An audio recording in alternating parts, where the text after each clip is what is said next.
não serve para vocês, certo?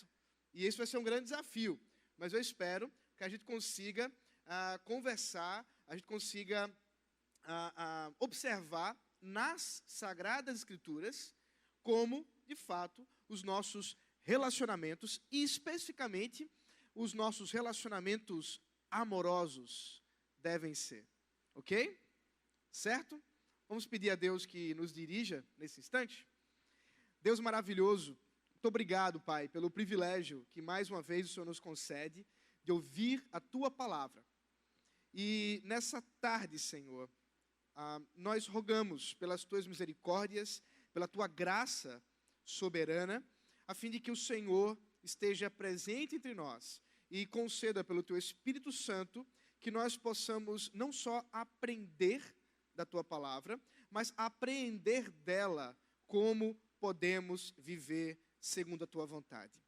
Que possamos fazer isso, Senhor, na ousadia do Teu Espírito Santo, que possamos fazer isso, Senhor, convictos de que não é ou não são ideias humanas que nós vamos expor aqui, mas a Tua palavra, para que os nossos corações estejam fortalecidos pelo poder do Espírito Santo. Em nome de Jesus Cristo, nosso Senhor e Salvador.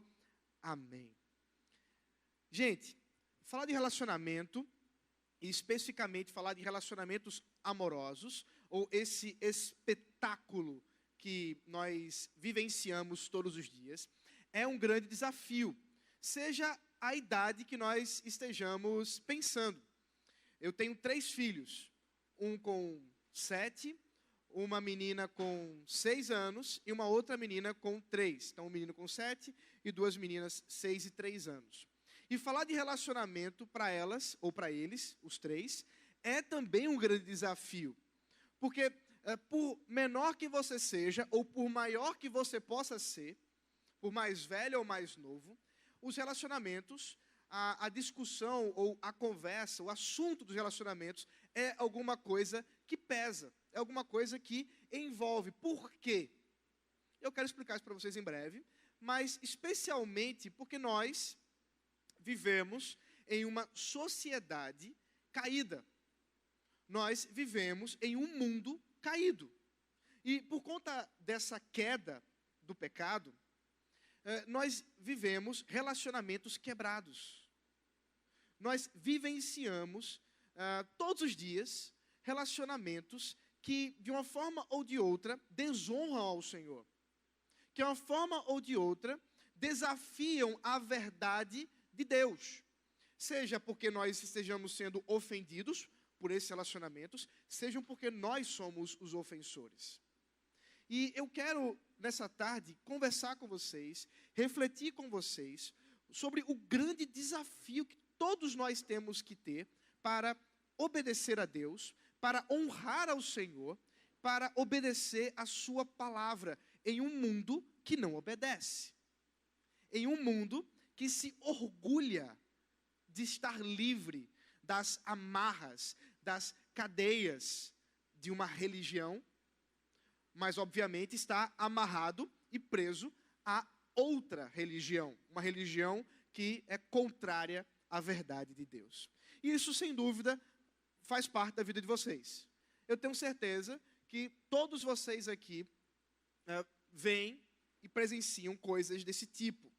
E, portanto, eu quero conversar com vocês sobre esse desafio, mas muito mais, perceba bem, muito mais do que simplesmente falar alguma coisa das minhas ideias, eu quero falar da palavra de Deus.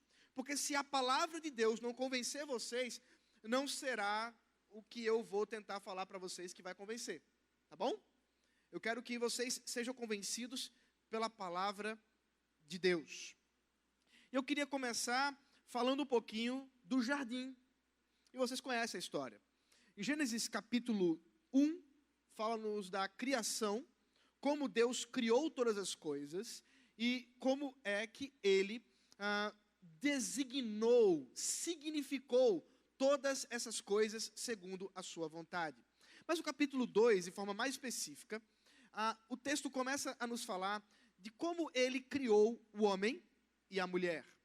Se você lê, eu espero que você já tenha lido pelo menos os 2 primeiros capítulos da Bíblia, se você nunca leu nada da Bíblia na sua vida, pelo menos os 2 primeiros capítulos, eu espero que você já tenha feito esse grande desafio de ter lido. O meu filho de 7 anos já fez isso, eu tenho certeza aqui que todos vocês já têm mais de 7 anos e já podem fazer também. Mas eu não estou aqui para julgar ninguém. Eu quero só pensar com vocês sobre como que o autor bíblico, Moisés, estrutura essa história para que nós mesmos possamos entender melhor como ela foi narrada. Então, o capítulo 1, Deus cria todas as coisas, homem e mulher, imagem e semelhança do Criador. Ele designa para que eles possam, portanto, multiplicar, para que eles possam viver segundo a vontade de Deus. Mas então, no capítulo 2, Moisés passa a mostrar como isso aconteceu de forma mais detalhada, de forma mais específica. E o texto fala, e eu estou realmente resumindo o texto porque não quero lê-lo todo, fala que Deus criou o homem e formou esse homem do pó da terra. Deus cria o homem e o coloca em um jardim. Esse jardim tem um grande sinal de adoração ao próprio Deus, que é o sinal do próprio relacionamento do homem para com Deus e de Deus para com o homem. E, portanto, o jardim, lá está o homem, e ele passa a não só se relacionar com Deus, mas ele se relaciona com as coisas que Deus criou. E o homem passa a se relacionar com as árvores, o homem passa a se relacionar com os animais, e tudo parece bom, tudo parece maravilhoso. Mas o próprio Deus percebe que as coisas não estão como deveriam ser. Se você olhar no versículo 18 do capítulo 2 de Gênesis, você vai ver que Deus diz o seguinte, olha só, disse mais o Senhor Deus, não é bom que o homem esteja só, far-lhe-ei uma auxiliadora que lhe seja idônea. Veja, o capítulo 1, por 7 vezes, Deus fala, isto é bom, isto é bom, isto é bom, isto é bom, e na 7ª vez, ele diz, isto é muito bom, a respeito da criação do homem e da mulher. Mas agora, no capítulo 2, o autor, Moisés, o mesmo que escreveu que Deus disse que tudo era muito bom, agora diz, não é bom. Alguma coisa não estava completa nessa obra da criação. E isso era o relacionamento entre o homem e o outro.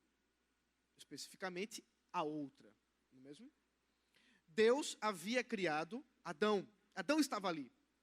E a gente poderia concluir que se Deus tivesse designado, Deus tivesse projetado, Deus tivesse pensado que o homem nasceu para se relacionar somente com Deus, ele não precisaria ter criado outra pessoa, não é mesmo?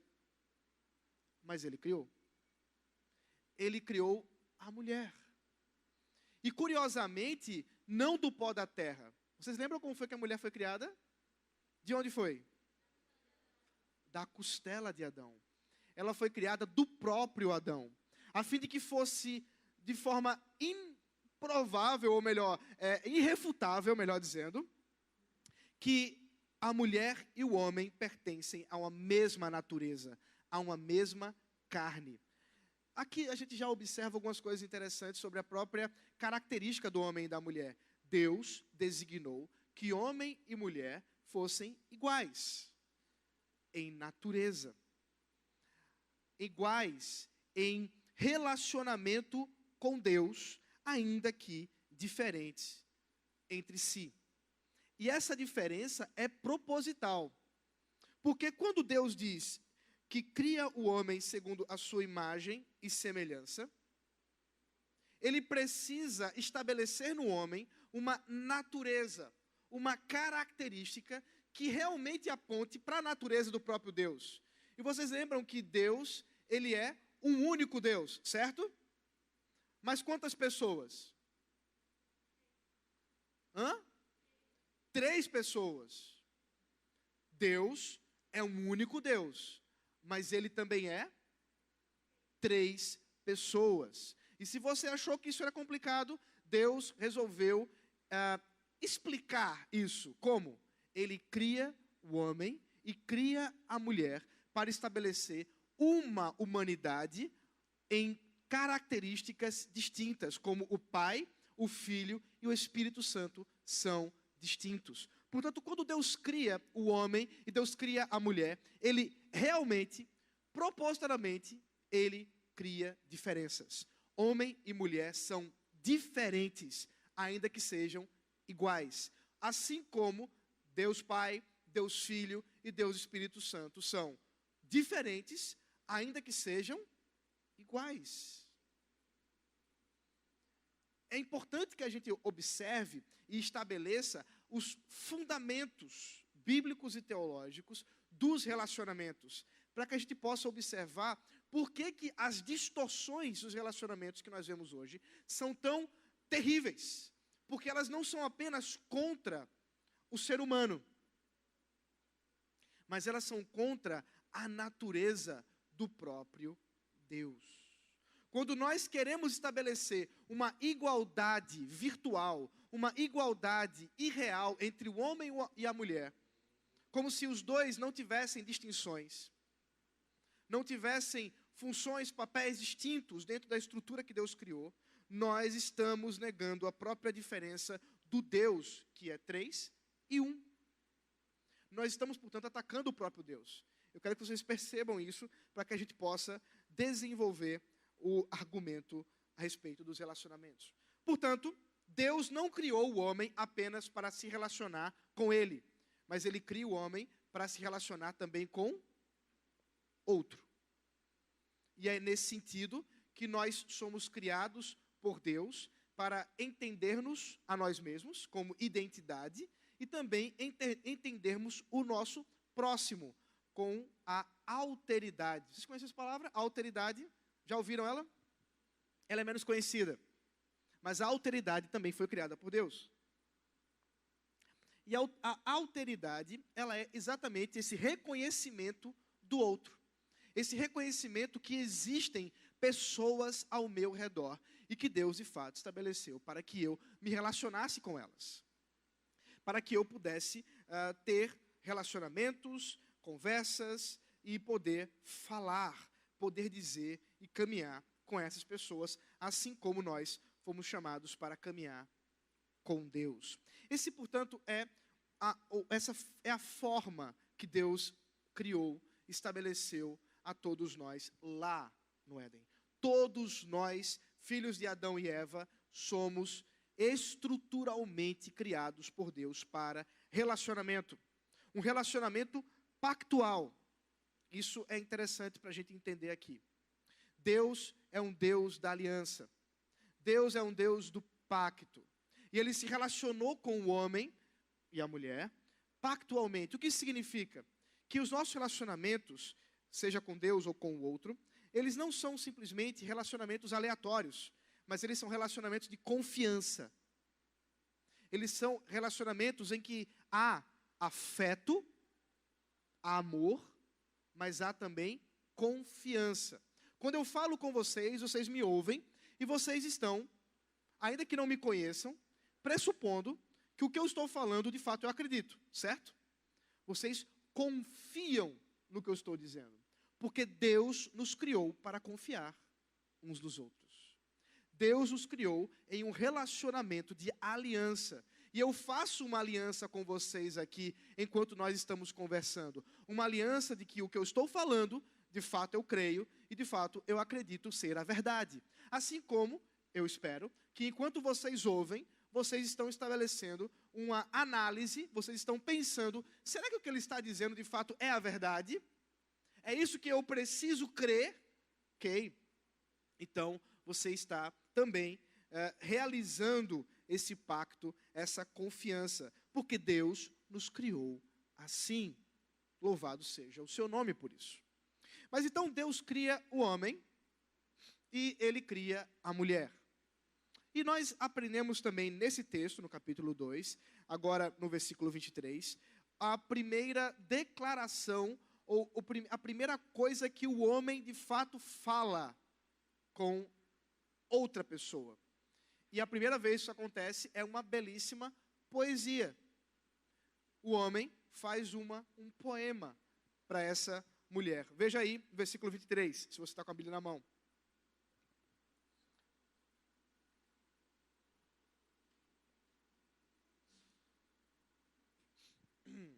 E disse o homem, Deus havia criado a mulher, o homem olhou para a mulher e ele disse o seguinte: esta, afinal, é osso dos meus ossos e carne da minha carne. Chamar-se-á varoa, porque do varão foi tomada. Adão aqui faz um poema, como eu disse para vocês, e um poema, inclusive, com um jogo de palavras. Um jogo de palavras que no nosso português dá uma ideia, varoa, varão, mas em hebraico fica ainda mais bonito, porque a palavra hebraica para homem, como está aqui, é ish, e a palavra hebraica para mulher é ishá. Então, Adão está dizendo assim, essa será chamada ishá, porque do ish foi tirada. E faz sentido, porque ishá e ish realmente tem uma relação de raiz. Só existe a ishá porque existe o ish. Essa é a ideia do hebraico. E nesse sentido, Adão, com essa brincadeira de jogo de palavras, estabelece, inclusive, o próprio relacionamento entre o homem e a mulher. Veja, entre o seu marido e a sua esposa. Relacionamento no casamento. Afinal de contas, os dois estão aí e Deus celebrou esse grande relacionamento, esse grande casamento. E é aqui que nós aprendemos sobre a liderança do homem para com sua esposa e da submissão da esposa para com seu marido. E eu sei que isso para vocês pode parecer algo extremamente estranho, pode parecer até algo que não pode ser talvez muito praticado, afinal de contas a maioria de vocês, jovens ainda, estão a alguma distância do casamento, mas eu quero que vocês aprendam os fundamentos para que vocês possam entender o que fazer nos relacionamentos amorosos, a fim de que possam glorificar ao Senhor. E veja que não estou inventando nada, porque o capítulo 2, versículo 24, Moisés fala do casamento. Por isso, deixa o homem pai e mãe e se une à sua mulher, tornando-se os dois uma só carne. E há um motivo para Moisés falar isso. Afinal de contas, Adão e Eva têm pai e mãe? Pai e mãe? Tem? E por que Moisés vai falar um negócio desse? Ele está falando de Adão e Eva. Aí no meio do nada ele diz assim, é por isso que o homem deixa pai e mãe. Que tem a ver um negócio com o outro? Porque Moisés está ciente que ele está estabelecendo um padrão. O padrão de Deus para os relacionamentos. Mas tem o capítulo 3. E o capítulo 3 é um problema. Eu espero que você já tenha enfrentado o capítulo 3. Porque o capítulo 3 de Gênesis nos fala que as coisas estavam indo muito bem nos relacionamentos, mas o homem e a mulher pecaram. E aí entra o pecado, esse elemento estranho na humanidade. E vocês sabem a história. Eva estava pelo jardim, de boa, até que ela encontra uma serpente, uma cobra. E essa cobra fala. E ela fala com Eva. E ela desafia Eva a comer do fruto da árvore do conhecimento do bem e do mal. Havia 2 árvores no jardim, vocês lembram? Qual era o nome das árvores? Vamos lá, para ver se vocês já leram o capítulo 2. A árvore da vida e a árvore do conhecimento do bem e do mal. Qual das duas o homem podia comer? Da vida. Ele podia comer de todas as árvores, mas não podia comer da árvore do conhecimento do bem e do mal. E deixa eu fazer uma perguntinha para vocês. Eu não vou colocar a flanela aqui, mas eu espero que vocês acertem. Pergunta daquelas de $1 milhão. Vamos lá. Anda que eu não tenho para dar para vocês. A pergunta é: homem e mulher, Adão e Eva, antes de comer do fruto da árvore do conhecimento do bem e do mal, conheciam o bem e o mal? E aí? Sim ou não? Não, né? Será? O que é o bem, gente? Hã? Ok, aham. Eles não conheciam o mal. Mas será que eles conheciam o bem? Eles conheciam a Deus? Eles se relacionavam com Deus? Conheciam a vontade de Deus? Sim? Então eles sabiam o que era o bem. E sabiam também o que era o mal. Como? Alguém já deu a ideia, mas agora é só inverter. Como é que eles sabiam o que era o mal? Porque o mal é o contrário do bem. E se eu sei o que é bom, porque bom é aquilo que Deus diz que é bom, se eu sei o que é o certo, naturalmente o errado será o quê? O contrário, a negação daquilo. Então, o que mudava para Adão e Eva comerem da árvore do conhecimento do bem e do mal? Se eles já tinham o conhecimento do bem e do mal. O problema é que eles tinham conhecimento do bem e do mal a partir daquilo que Deus dizia a eles. A partir daquilo que Deus havia revelado para eles. A partir do momento em que eles ousaram quebrar a aliança com Deus, ousaram desconfiar de Deus, lembra? A serpente diz, não é assim. Ouviram uma outra versão, uma fake news, inclusive. E a serpente desafia a Eva, e na sequência a Adão, para que possam se apropriar, se alimentar, desenvolver um conhecimento à parte de Deus, mas agora um conhecimento que eles iriam adquirir por si mesmos, independentes de Deus. E essa é a origem de todo o pecado. É quando a gente pensa que pode viver sem Deus. É quando a gente pensa que pode dizer a respeito de alguma coisa sem considerar o que Deus diz. O pecado de Adão e de Eva foi comer da árvore que Deus havia proibido comer. Mas o desejo que havia para comer daquela árvore era um desejo de liberdade, de independência, de autonomia de Deus. O Deus que havia criado, o Deus que havia dado a vida para eles, o Deus que havia dado o jardim para eles. Mas, ao que parece, eles não estavam satisfeitos. E procuraram outro caminho. As consequências é que houve uma ruptura naquele momento.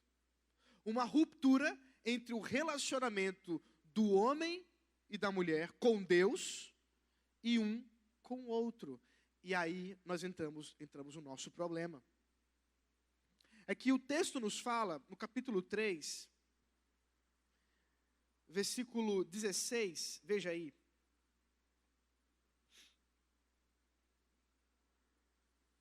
O grande problema dos relacionamentos. E eu não estou me detendo tanto no problema do relacionamento com Deus para ganhar um pouco mais de tempo. Mas vocês estão vendo aí.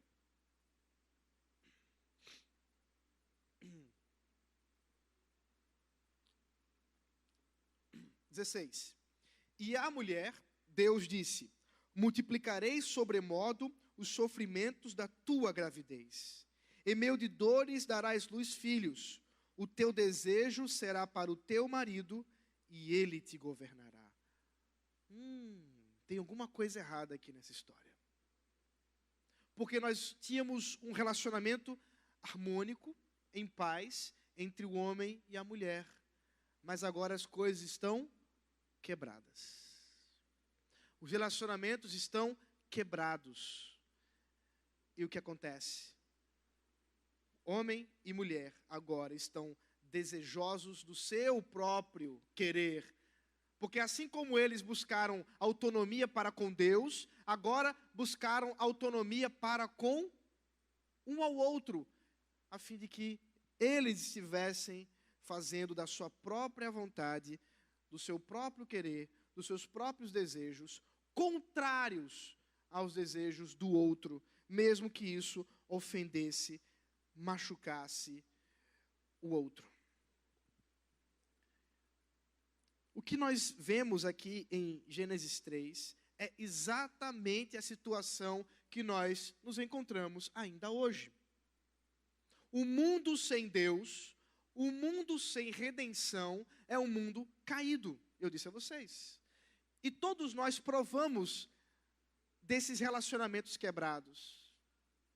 Todos nós provamos dessa desordem do pecado, em que as pessoas estão buscando o seu próprio prazer, buscando sua própria vontade, sua própria alegria, sua felicidade, a despeito do outro, independente do que aconteça com você. O importante é aquilo que me agrada, é aquilo que vai me fazer bem.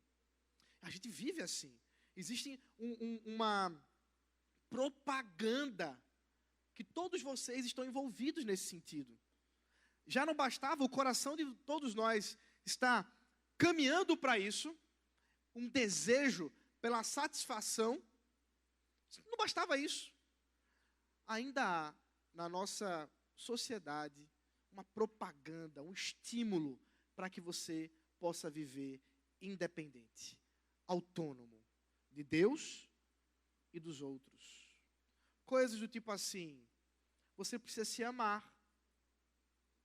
Porque se você não se ama, quem vai te amar? Bonito isso, não é? Só que você não percebeu que estava sibilando. Sabe o que é sibilar? Você faz assim, ó. Porque essa história, ela é contada pela serpente. Ela não é contada por Deus. Porque o fato é que nós não fomos criados em busca de amor próprio. Não. Porque os relacionamentos foram dados para que nós pudéssemos externar amor. E não para que pudéssemos buscar, tirar, exigir amor dos outros. Mas é assim que nós nos encontramos. É assim que as coisas estão. O mundo quebrado. E vocês vivem nisso. Eu sei que vocês vivem nisso. Como eu disse a vocês, há uns aninhos atrás, eu também era um adolescente. E vivi situações muito parecidas com as que vocês vivem. Em apelos da sensualidade, em ter meus colegas envolvidos em relacionamentos sexuais, em relacionamentos de namoros dos mais variados, meninas e meninos, cada dia um com a menina ou com o menino, e é uma confusão danada. Hoje as coisas estão ainda mais expostas do que naqueles tempos. Veja, as coisas correm rápido, né? O pecado, ele anda bem rápido. E hoje já há uma espécie quase que propaganda, de fato, para que nós não estejamos amarrados a padrões de relacionamento. E você pode se relacionar com o que você quiser. E é com o quê, não só com quem. Não é? E terminamos por vivenciar e sermos afetados por isso. Mas e aqueles que amam a Jesus? Como devem viver? Como eu e você devemos viver que amamos a Cristo? Quais os desafios que são impostos àqueles que desejam caminhar na cruz de Cristo? Que desejam amar a Deus e, portanto, fazer um caminho diferente e buscar a reconciliação com o nosso Senhor. Bom, existe uma boa notícia para vocês, para todos nós. A boa notícia é que Jesus estabeleceu uma reconciliação entre os relacionamentos. Segunda carta de Paulo aos Coríntios, capítulo 5, versículo 19, fala dessa reconciliação. Eu quero caminhar um pouco com vocês ainda, e depois eu pretendo abrir para perguntas, se vocês tiverem, e a gente poder tentar conversar um pouco ainda.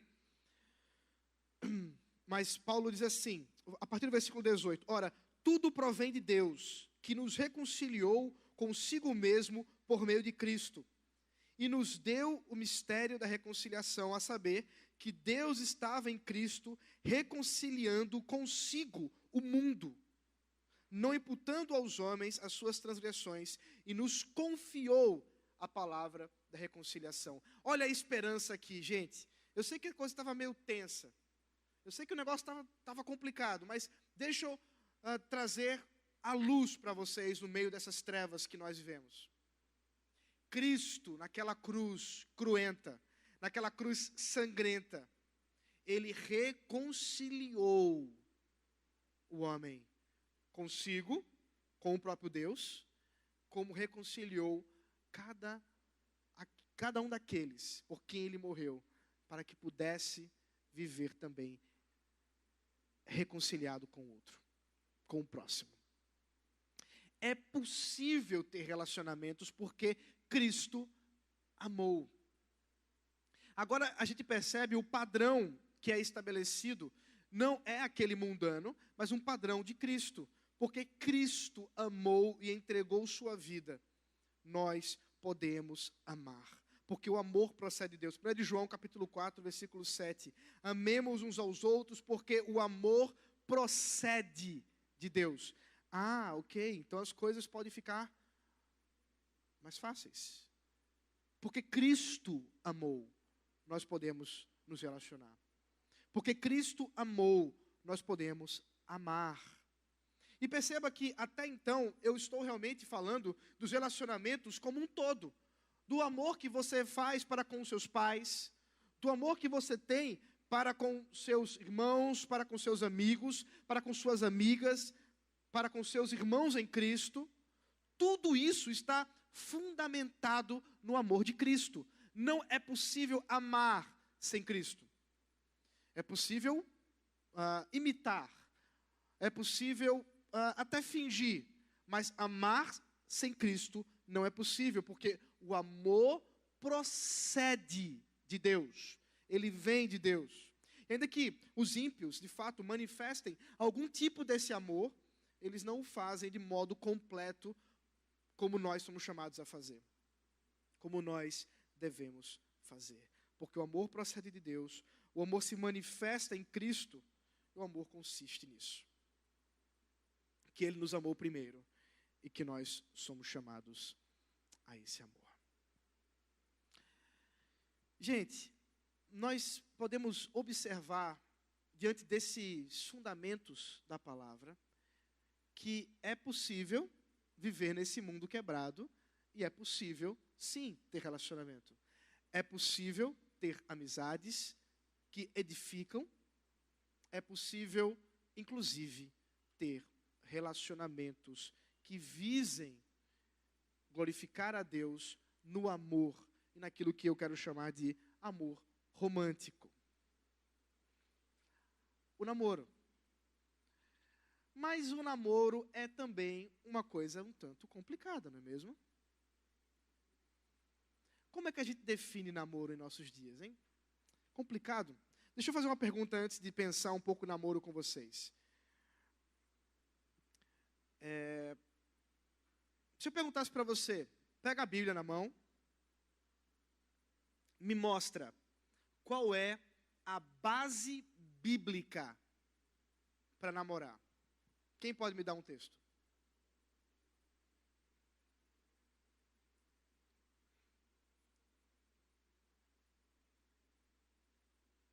Alguém? Nada? Graças a Deus, porque se vocês dissessem que tinha, eu ia ficar bem assustado. É como se eu dissesse para vocês aí, qual é a base bíblica para tomar sorvete? É que não tinha essas coisas nessa época, né, gente? Os relacionamentos nos tempos bíblicos eram culturalmente bem diferentes dos nossos. Vocês devem saber disso, pelo menos eu espero que tenham uma ideia de que nos tempos bíblicos, tanto no Antigo Testamento quanto no Novo Testamento, os relacionamentos eram estabelecidos, e eu me refiro aqui realmente a relacionamentos amorosos, os casamentos, eram estabelecidos por meio do que, gente?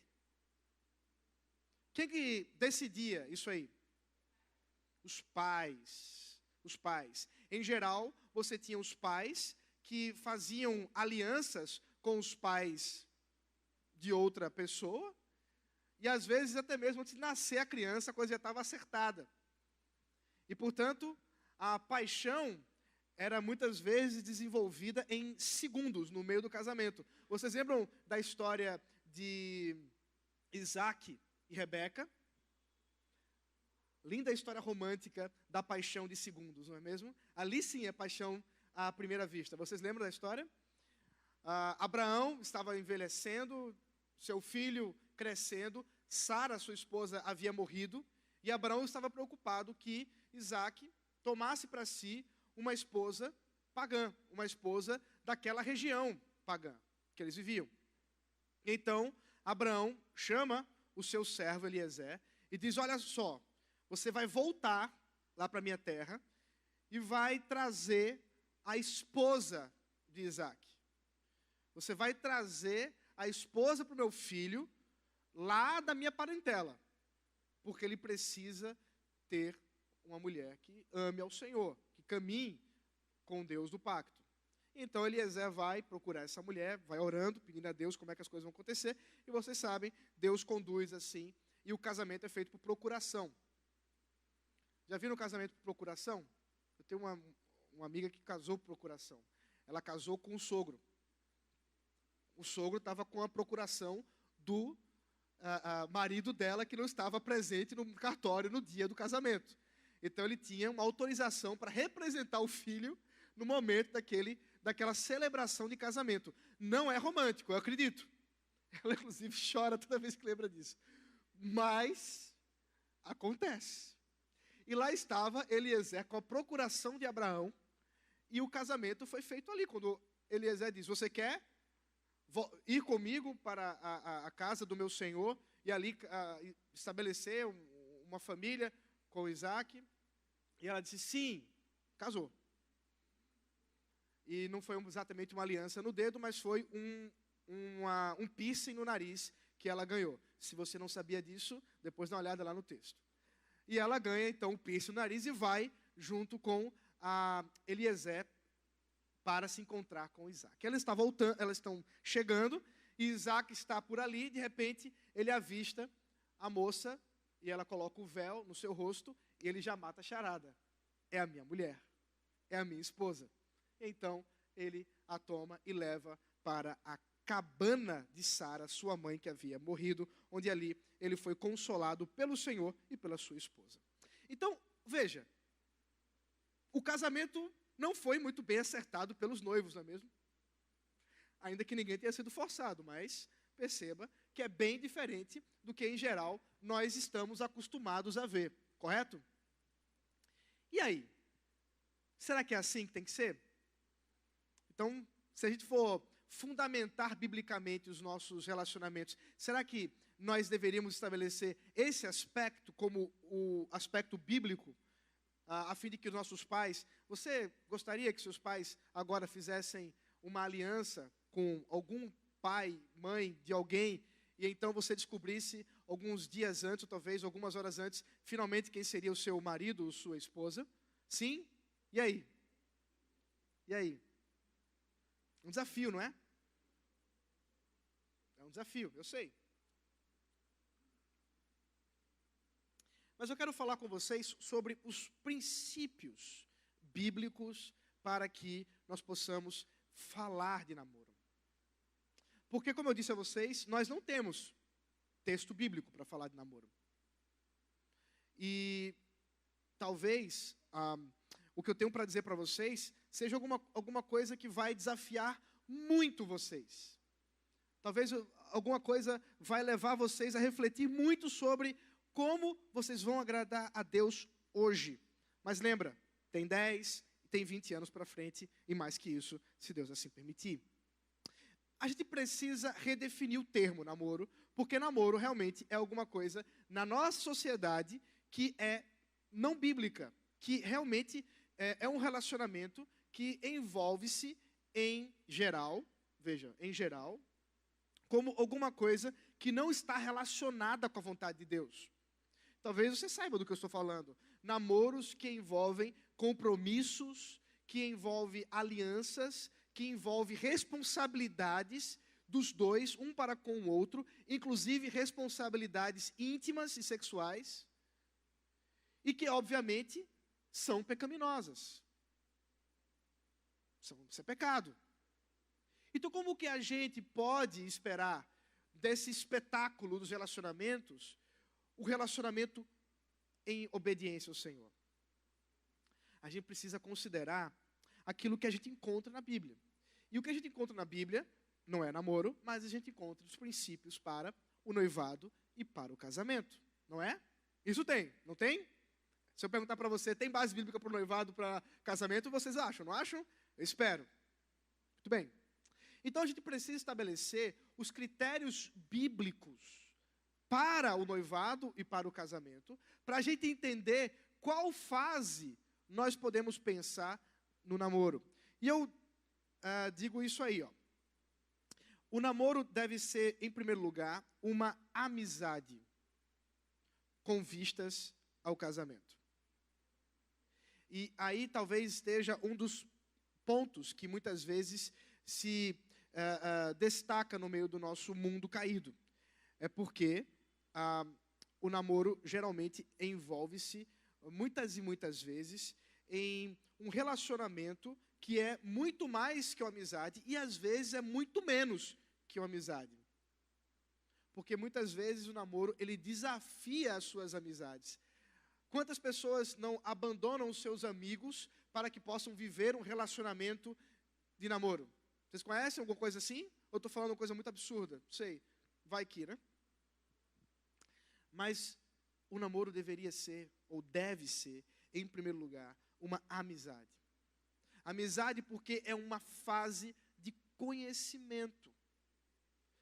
Mas ela tem um elemento a mais, dentre os amigos e amigas que você possa ter. É porque ela é estabelecida com vistas ao casamento. E aí, obviamente, ela se distingue entre uma amizade normal e uma amizade direcionada. E nesse sentido, eu quero desafiar vocês a pensar sobre a diferença entre querer casar e poder casar. E eu faço a pergunta quase sempre quando eu encontro um casal que começou a namorar. E eles vão falar comigo: pastor, tal, a gente queria que você orasse, nos desse conselho, a gente está começando a namorar. Que bênção! Qual o dia do casamento? E obviamente vocês sabem qual vai ser a reação dos dois pombinhos. Não, pastor, peraí, a gente não está pensando nisso ainda. Ótimo, que hora boa para vocês acabarem esse relacionamento.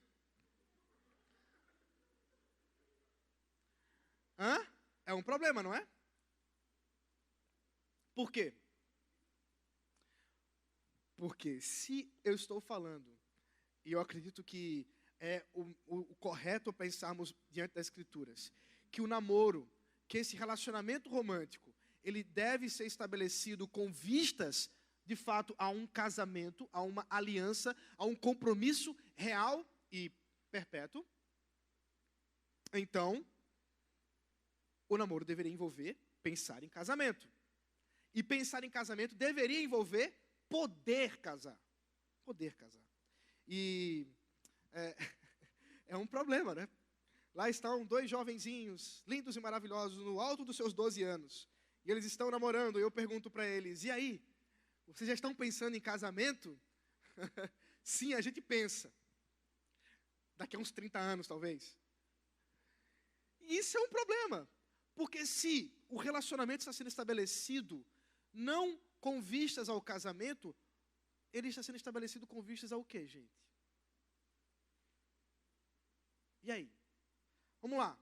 O que vocês acham que leva as pessoas a namorarem sem ter perspectiva de casamento? Me digam alguma coisa aí, por favor.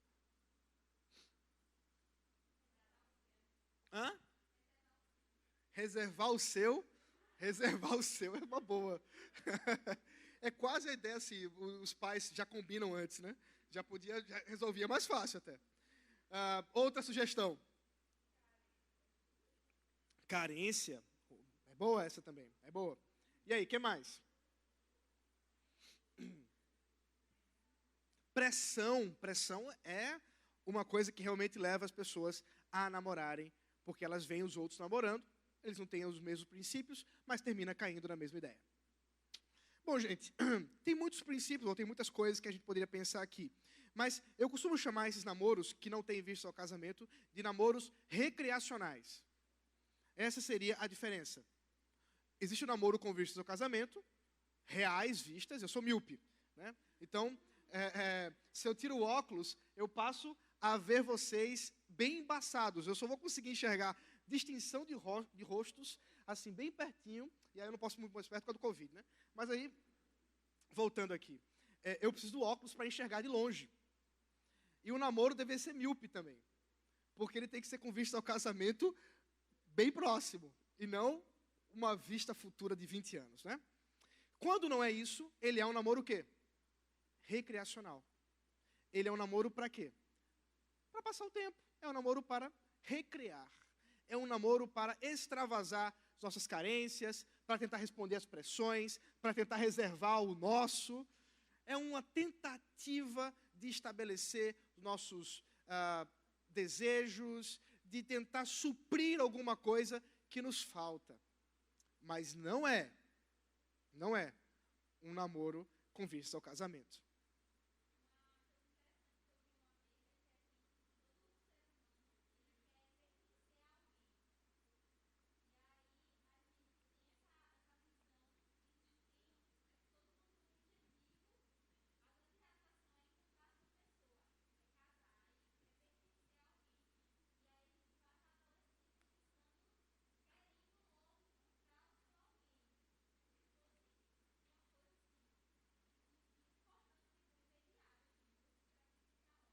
Sim.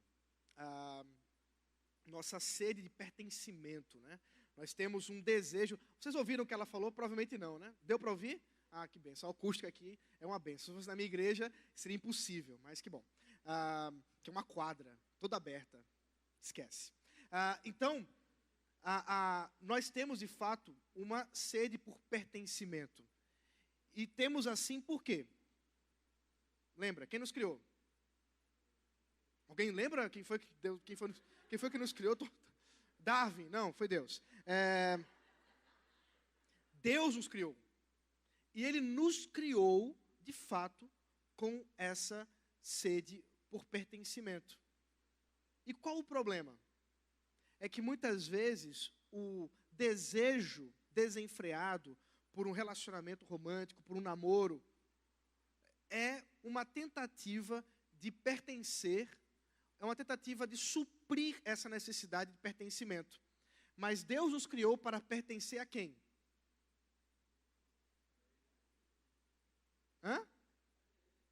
A Ele. A Ele.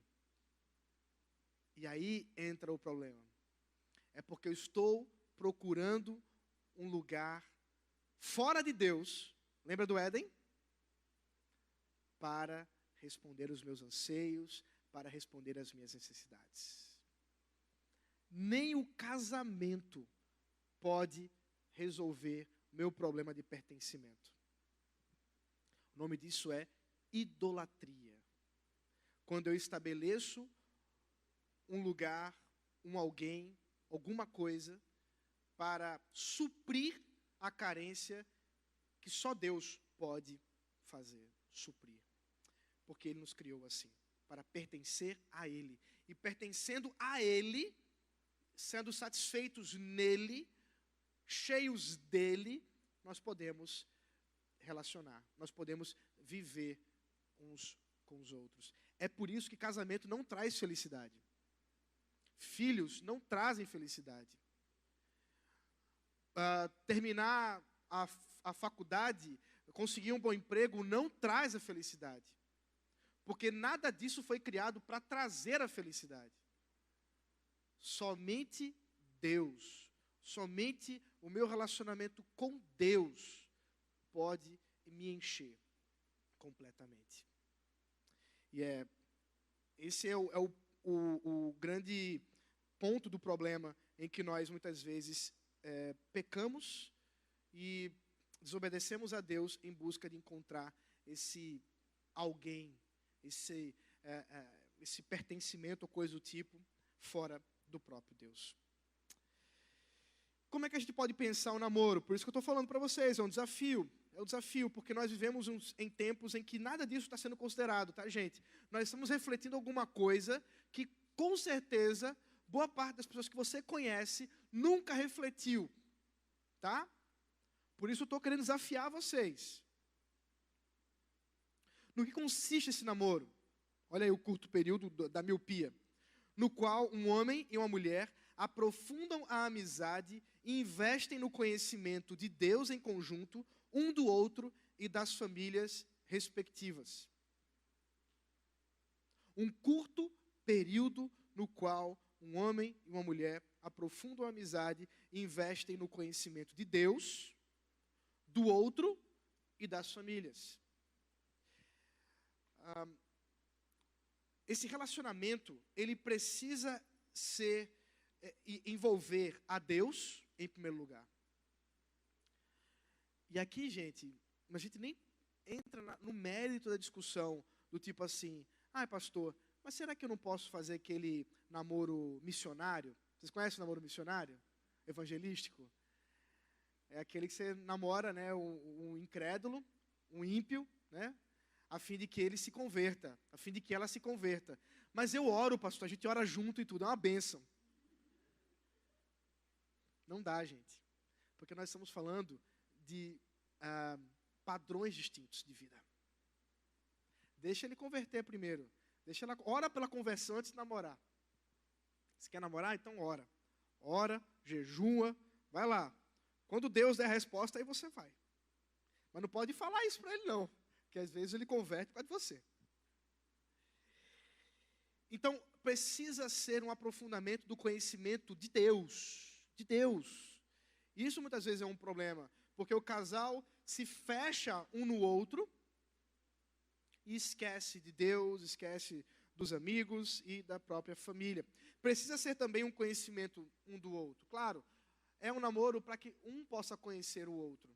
Não é o casamento, mas é um namoro. Mas eles estão aqui com o desejo de conhecer, com o desejo de aprofundar esse relacionamento, a fim de que possam casar. E das famílias. É preciso conhecer. Mas não é só conhecer, gente. E, obviamente, o que eu vou falar para vocês, nós deveríamos falar muito mais para os pais do que para vocês, mas eu vou falar para vocês porque vocês estão aqui. A responsabilidade última, prestem bem atenção no que eu vou dizer para vocês. A responsabilidade última do relacionamento de vocês, do namoro de vocês, e com quem vocês vão casar, não é de vocês. Você sabe de quem é? Alguém sugere?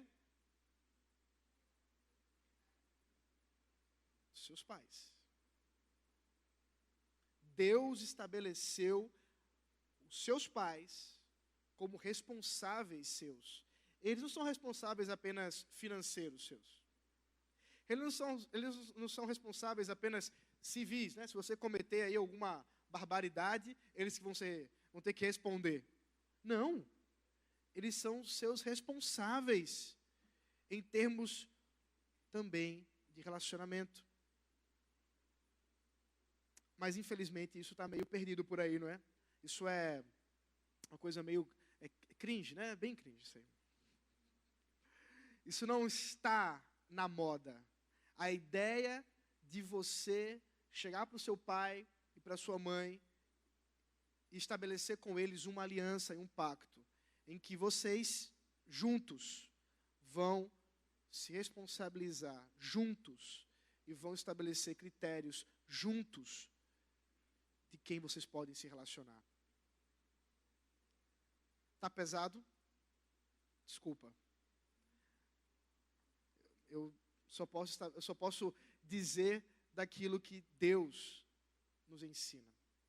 Veja, eu não estou dizendo que aquilo que era estabelecido na cultura antiga, dos pais fazerem os acordos, é aquilo que vocês deveriam desejar ou fazer. O que eu estou dizendo é que tem um princípio por detrás. E é o princípio da responsabilidade e da autoridade. Isso não pode ser negligenciado. Aí chega aquela menina apaixonada, com as lágrimas nos olhos, e ela chega para os seus pais e diz: mas eu amo ele. Ele é o amor da minha vida, e eu não sei viver sem ele. E os pais dizem: filha, vai com calma, a gente sabe o que você está passando. Ele não é para você. Vocês não me entendem. Vocês não sabem o que tem aqui dentro. E eu pergunto para vocês, será mesmo? Será mesmo que eles não entendem?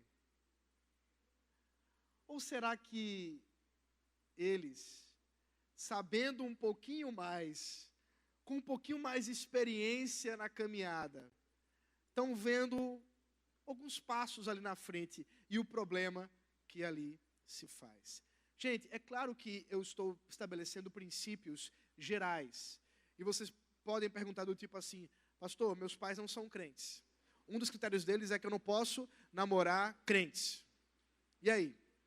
Eu vou dizer para eles: mais importante, ou para você, é mais importante obedecer a Deus do que aos seus pais. E Deus é quem estabelece os critérios. Mas, o que eu quero colocar para vocês são os princípios bíblicos que vão nortear isso aí e nortear os próprios desejos de vocês. Os desejos de vocês. Eu já vou longe aqui, eu não sei nem quanto tempo eu tenho. Alguém grite aí. Tá livre, é? Então, beleza. Vocês trouxeram marmita? Então, vejam aí alguns princípios que eu quero colocar para vocês. 10 minutos, beleza. Alguns princípios que eu quero estabelecer com vocês aqui, ó. Aprovação dos pais, e como eu disse, não é a mera aprovação, tá? É a participação dos pais dentro desse relacionamento. A maturidade espiritual, emocional e física. A física, gente, é a mais fácil. Afinal de contas, todos os nossos corpos aí se estabelecem, se organizam no meio da adolescência e a coisa fica mais ou menos por aí mesmo. Mas isso não é suficiente, não. É necessário que você tenha maturidade emocional e é por isso que você vê tantas meninas, tantos meninos destruídos em meio aos relacionamentos que vão sendo estabelecidos, são sendo levados e vão pedaços de você nessa história. E você fica sem chão, porque você não tem maturidade emocional para lidar com isso. Você precisa ter. E maturidade espiritual, você precisa entender o seu papel. É por isso que eu falei para vocês, eu vou falar de coisas das quais eu acredito que não é para vocês. Como eu disse, eu sou pai de 3. E eu falo do coração de um pastor, mas de um pai também, que entende que um relacionamento bíblico, um relacionamento como esse que eu estou falando para vocês, é alguma coisa que deveria ser planejada, desejada, orada, desde que a criança nasceu, mas executada em um momento em que ela de fato possa ter essas características. Desenvolver isso. E eu sei que a árvore do conhecimento do bem e do mal está posta na frente de vocês. E o desejo de olhar para ela e comê-la é muito grande. Do tipo, tá, tudo bem, Deus falou isso, mas... E se não for assim? E se não for desse jeito? Mas eu quero que vocês entendam que agradar a Deus é melhor. servir a Deus é melhor. E eu não quero colocar um peso em vocês, um coraçãozinho de vocês, como se simplesmente regras fossem estabelecidas para que vocês saiam daqui com as 5 leis do verdadeiro namoro. Eu não quero que vocês fiquem com isso, mas eu quero que vocês entendam os princípios bíblicos que envolvem isso. E eu falo também das condições financeiras, é óbvio. Se nós estamos falando de namoro para casar, estamos falando de pessoas que têm que estar prontas minimamente para isso. E, obviamente, um relacionamento, uma amizade madura. Eu quero encerrar mais ou menos por aqui. Eu tenho mais algumas coisas para dizer, mas eu não vou dizer porque é muita coisa. Mas eu quero abrir para vocês reclamarem. Para que vocês possam dizer algo do coração. Para que vocês possam perguntar. Para que vocês possam questionar. Não sei, se alguém tem alguma pergunta, alguém tem algum comentário, fique à vontade. Uma reclamação pode ser também. Fala, querido.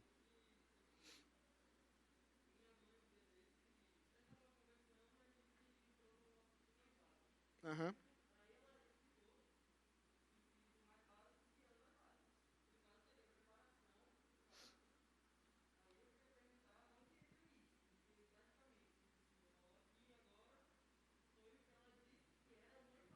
Aham. Perfeito. Não é cristã. Tá. Então, qual é a diferença bíblica do noivado e do namoro? É que o noivado, ele é a preparação para o casamento.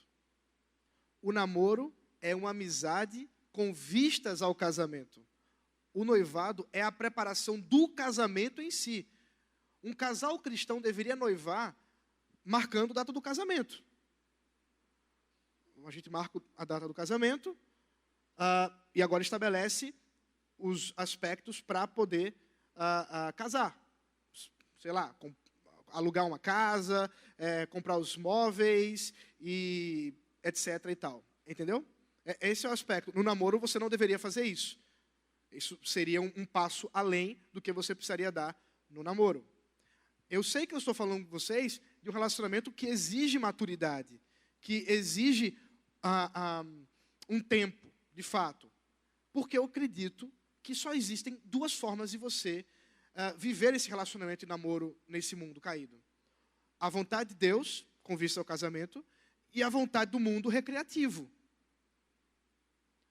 A árvore do conhecimento do bem e do mal e a vontade revelada de Deus. É isso. É isso que tem para hoje. E para amanhã também. Vale salientar. E aí, mais alguma pergunta? Fala. Da submissão.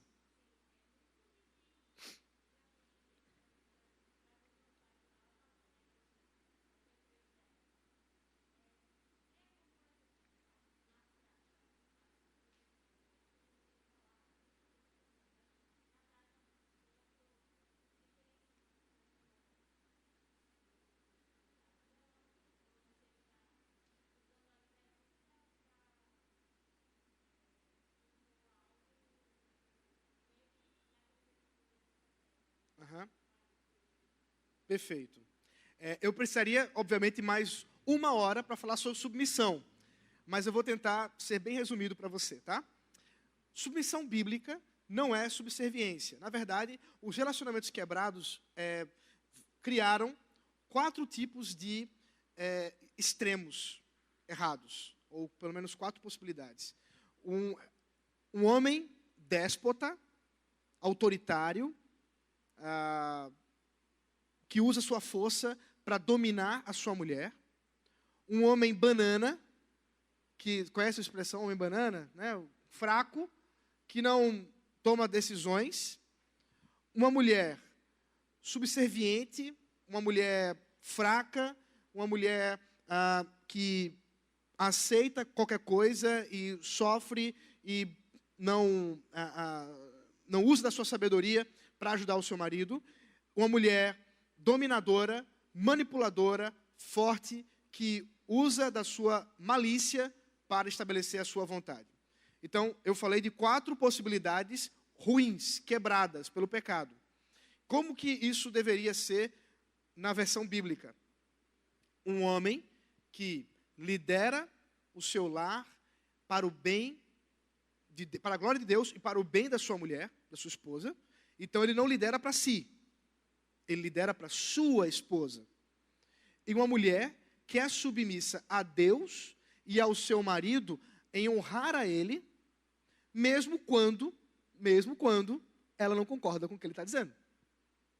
Então veja, eu não estou dizendo que ela deve negar a vontade dela, eu não estou dizendo que ela deve se calar, eu acho que ela deve ser argumentativa, sábia e conselheira.